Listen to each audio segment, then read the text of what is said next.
Kendati memiliki tingkat kedisiplinan yang tinggi, ditambah dengan diberlakukannya full day school, SMA Plus Negeri 17 berusaha membuat suasana belajar lebih santai dengan menerapkan sistem belajar moving class yang mengharuskan setiap siswa mencari guru mata pelajaran.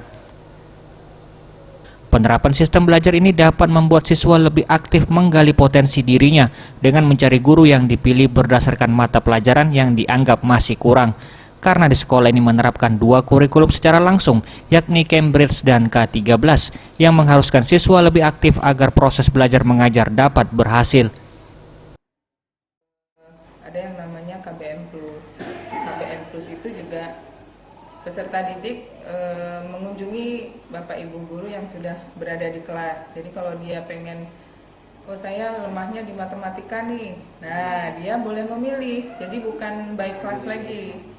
Jadi dia bukan by kelas lagi, tetapi berdasarkan minat dia. Saya lemahnya di biologi nih, jadi mereka bisa mendatangi guru pelajaran biologi. Memang kita standby-kan beberapa ruang untuk guru-guru standby di situ. Jadi anak yang bebas mendatangi gitu.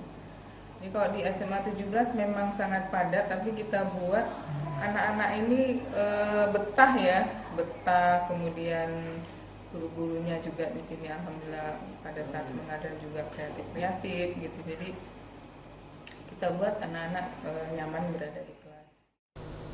Dengan rasa nyaman yang diberikan, pihak sekolah ini akan mengurangi tingkat stres, terutama dalam masa pengenalan lingkungan sekolah dilakukan dengan sangat baik, yang semua kegiatannya dipegang langsung oleh guru yang bersangkutan. Tim Liputan Sriwijaya TV.